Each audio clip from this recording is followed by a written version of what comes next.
Bienvenidos amigos de María Visión a una nueva edición de En Compañía de Jesús. Y además de estar en esa maravillosa compañía también tenemos aquí a Ignacio de Loyola. Ignacio, buenas tardes. Hola, ¿cómo estás? Nada, muy bien. En compañía de Jesús estabas bien acompañado, en compañía mía no tanto. Bueno, antes Pero de bueno, que... por ventura me llamo Ignacio de Loyola, lo Así cual es, hace así que... que mi compañía sea un poco mejor.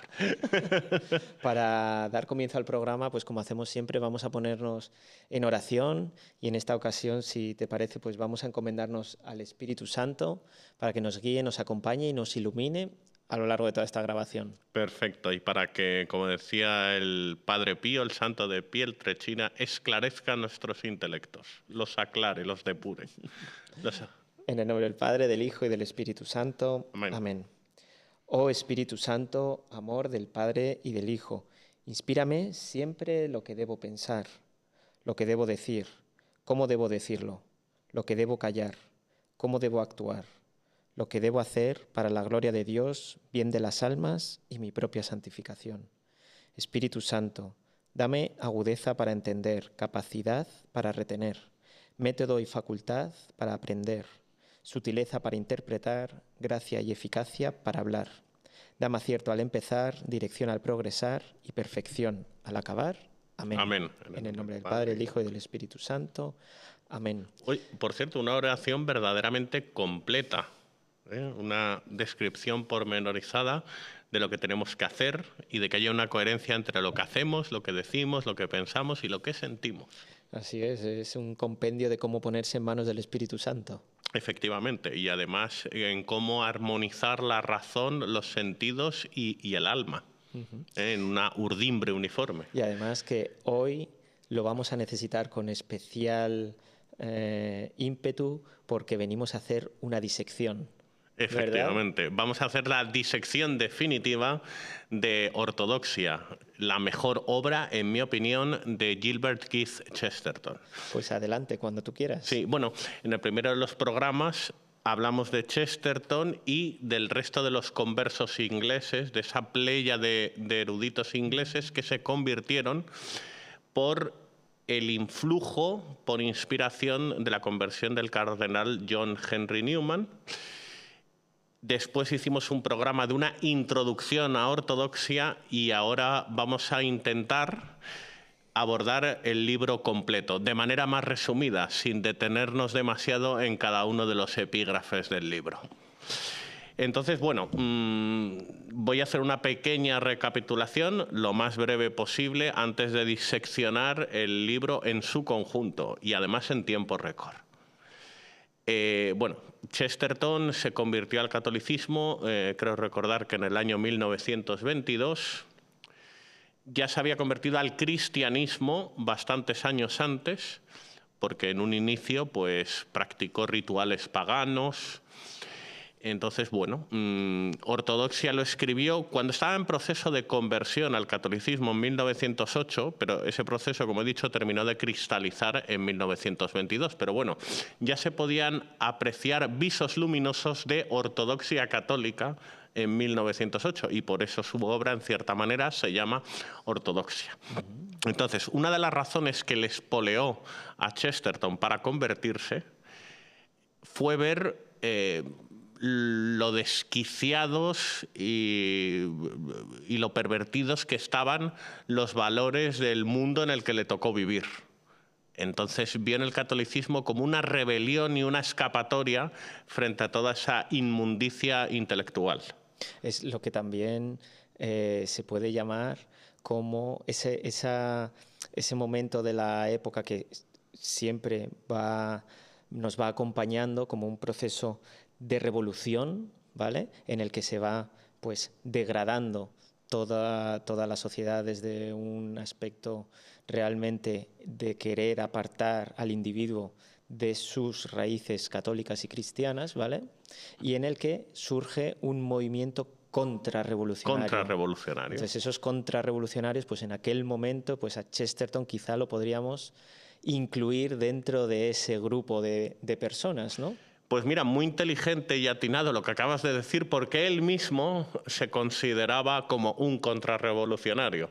O sea que lo acabas de inferir de forma atinada. Fíjate, ¿eh? Y además que esto no lo habíamos hablado previamente. Sí. De hecho, él en Ortodoxia decía que la verdadera revolución es la restauración de los valores cristianos que llevaron a Occidente a lo más alto, en términos morales, espirituales y también, por qué no decirlo, materiales. Pues precisamente, mira, lo hemos de verdad pues colocado en el lugar correcto de su momento histórico correcto. Claro, ¿verdad? y él oponía esa restauración, vista como la auténtica revolución, a ese carácter revolucionario de corte modernista o progresista, que consiste en avanzar hacia adelante dejando todo el pozo de la tradición cristiana occidental detrás. Pero también era crítico con ese conservadurismo que consiste en mantenerse inmóvil, en no restaurar lo anterior, sino en conformarse con lo que hay.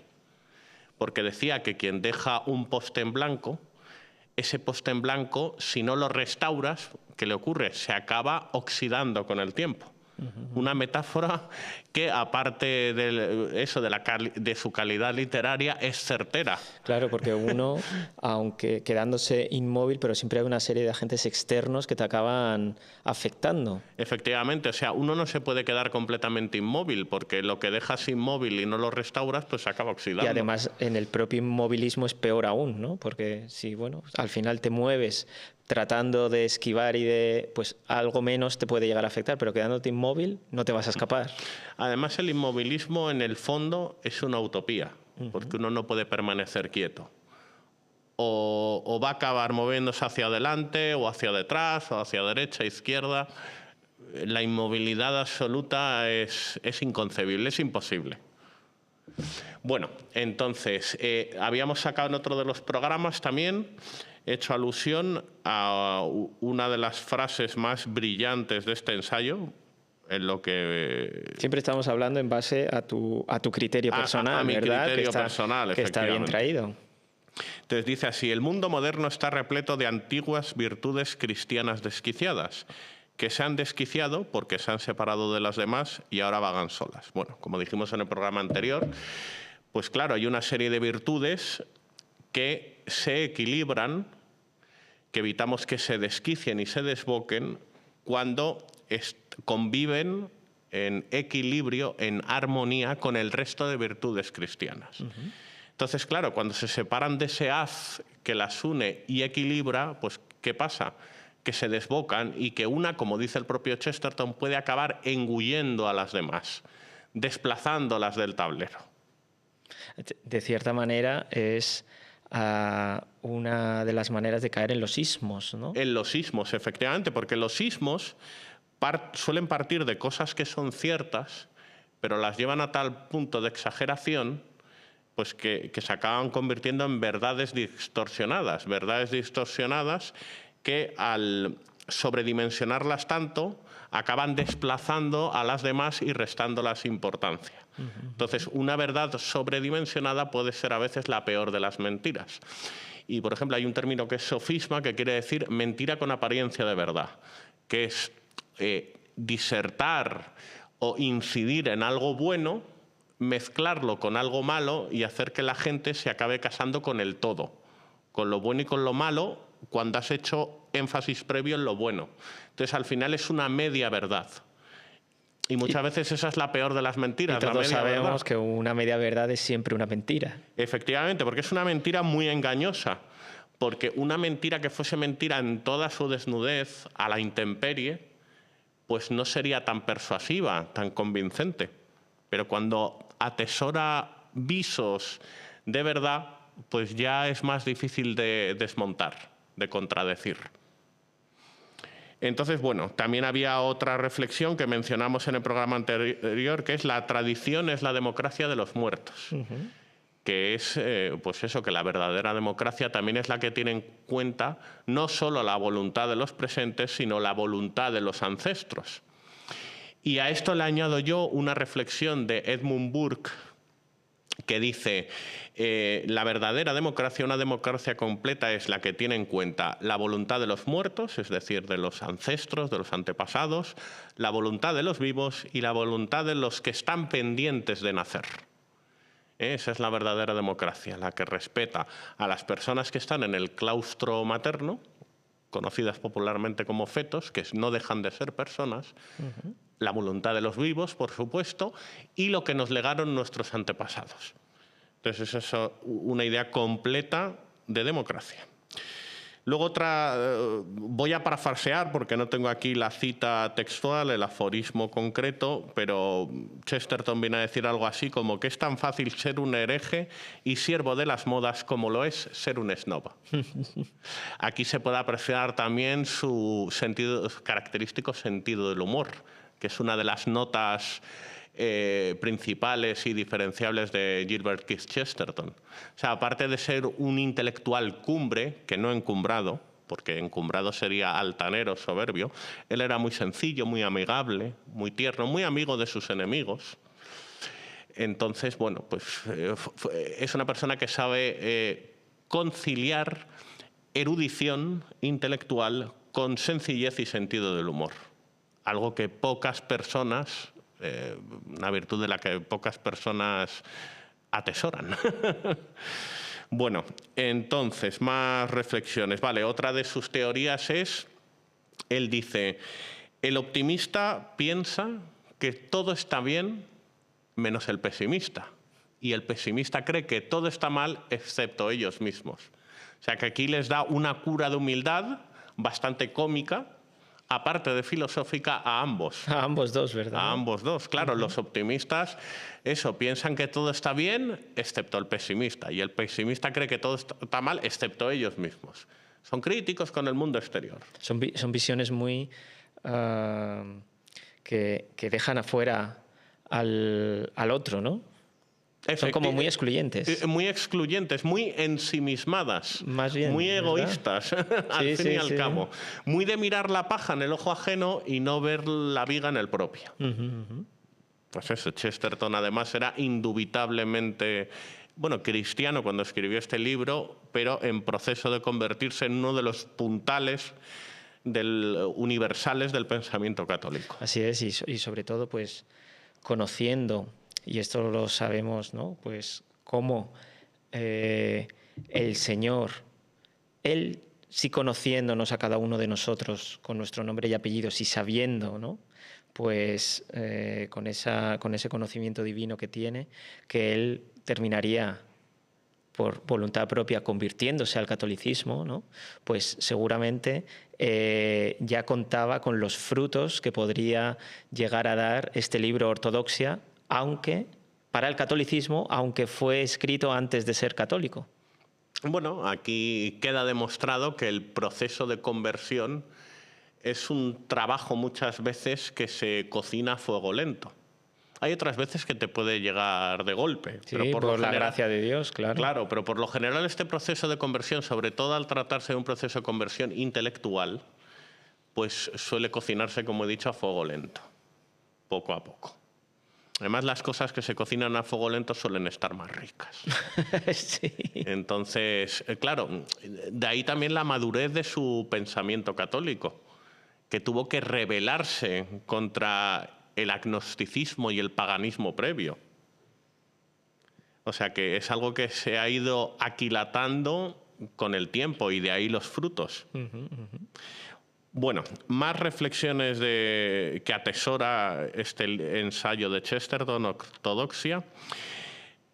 Una de ellas nos advierte de lo peligroso que resulta discutir con un loco, dado que él no se tropieza con el obstáculo del buen juicio. Además, esto es una realidad que podemos ver a diario, ¿no? Que hay personas que a lo mejor no están muy bien de la cabeza, no gozan de una loable salud mental y que discutir con ellos puede ser contraproducente, porque a lo mejor su carácter irascible, vehemente y maleducado pueden hacer que te ganen la discusión. Que ganen la discusión a alguien que razona con aplomo y sensatez, porque ellos no cuentan con el obstáculo del buen juicio. Y yo, haciendo gala del humor chestertoniano, hubiera añadido que tampoco cuentan con el obstáculo, o sea, que tampoco cuentan con el obstáculo, sí, de la buena educación, ¿no? Además. Además. Y nada, bueno, más reflexiones. Los hay que lo relativizan todo tanto que terminarán discutiendo si la hierba es verde. Esto es algo de rabiosa actualidad, que ya se debate sobre cualquier cosa. Ya nos detenemos precisamente a debatir, a reflexionar sobre si la hierba es verde. Además, esto creo que ha ido adquiriendo actualidad con el transcurso del tiempo, ¿no? Con el correr de los años. Sí, se ha ido acentuando, ¿no? Siendo cada vez más evidente. Justo. Pero bueno, ya se podía apreciar gérmenes de lo que está sucediendo hoy con un siglo de antelación. Porque esto fue escrito en 1908. Bueno, un siglo y casi 10 años. Sí, sí. Pues nada, entonces más aforismos o reflexiones de este magnífico ensayo.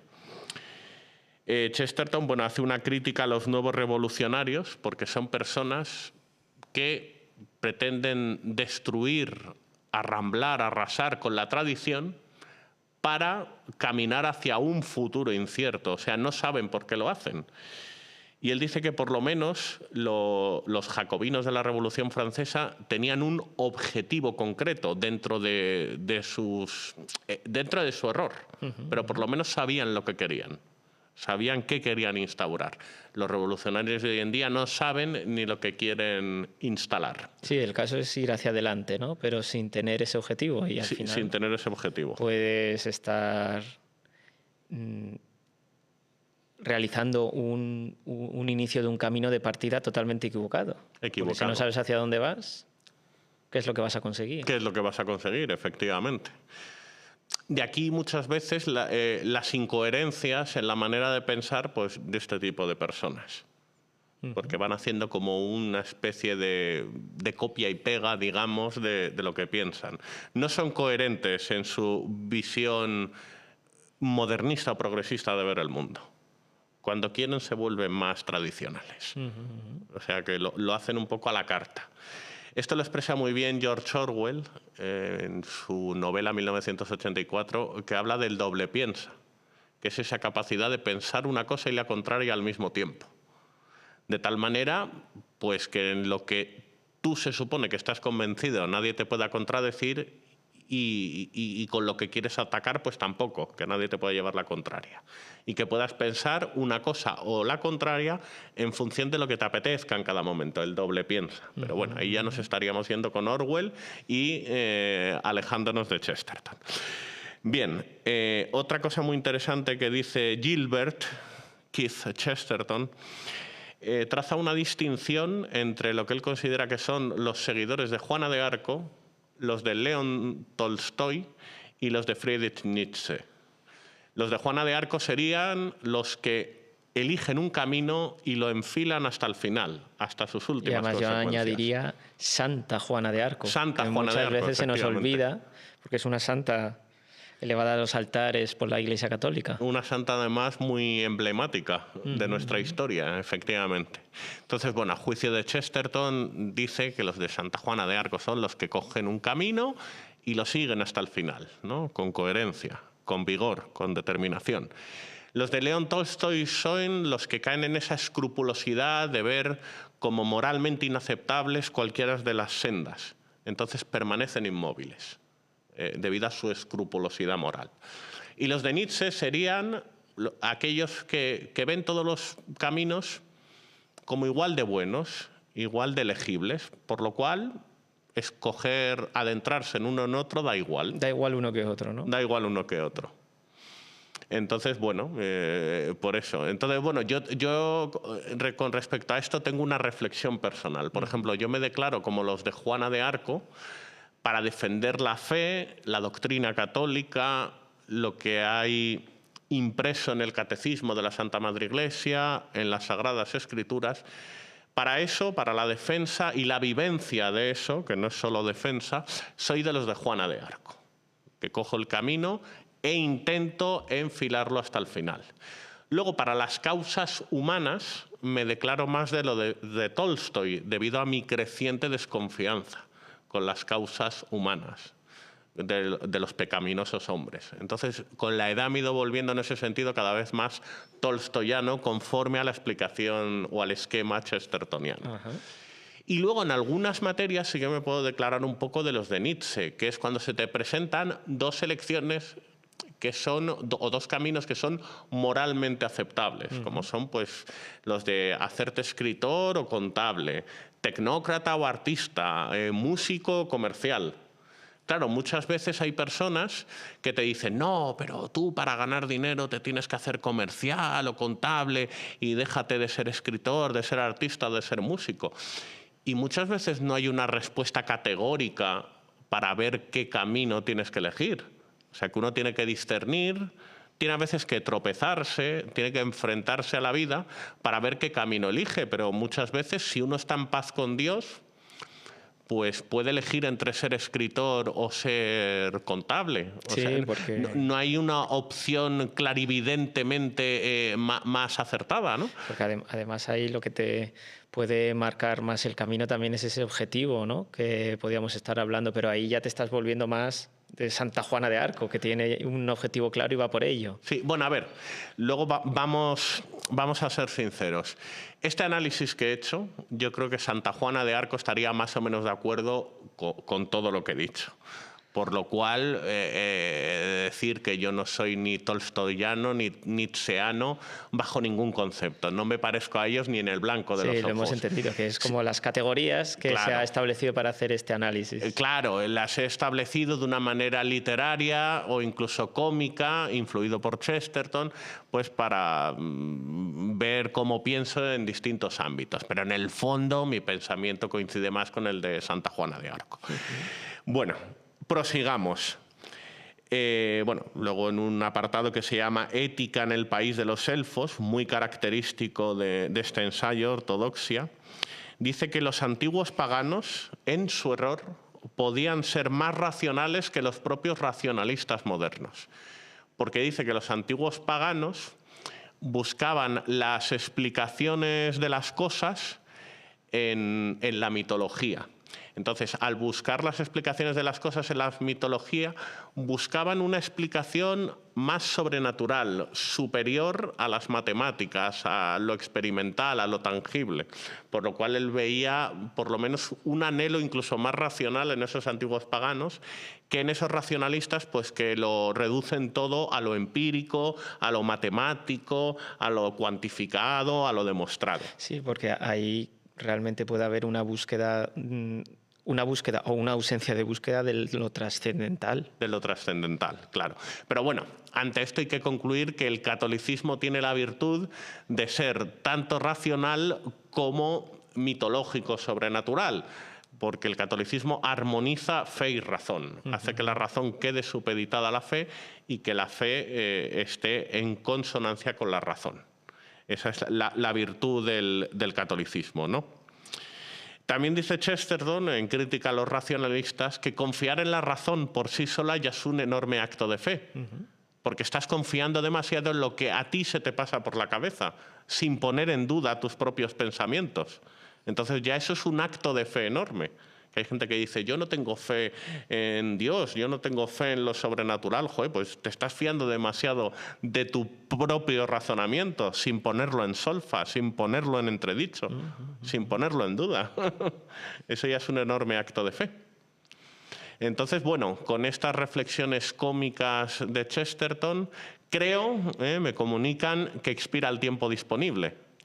Pues sí, Ignacio de Loyola, hoy no nos ha dado tiempo a seguir mucho más diseccionando pues esta gran obra de este autor inglés convertido al catolicismo en su madurez. También he de decir que es que su contenido es tan inabarcable que también 20 minutos de programa son escasos para abordar toda la complejidad de su obra. Pero bueno, es un buen, no solo aperitivo, pero sí un primer plato, diría yo, para que todos aquellos que nos ven, que nos escuchan, que puedan sentir curiosidad y que se adentren a, pues quizás a leer la obra, ¿no? Claro, yo creo que es el objetivo primordial de este programa, que lean Ortodoxia, que es uno de mis libros favoritos. Entonces, al ser una de mis obras predilectas, pues yo es la que recomiendo desde esta tribuna. Y además el que, te diría yo, el que se sienta, abre ese libro de ortodoxia y se pone en lectura, no está solo. Está en compañía de Jesús. Está en compañía de Jesús, muy bien. Pues nada, con este colofón tan magnífico y tan chestertoniano que acabas de hacer, con ese aforismo tan sublime, no tengo nada más que añadir. Francisco Javier.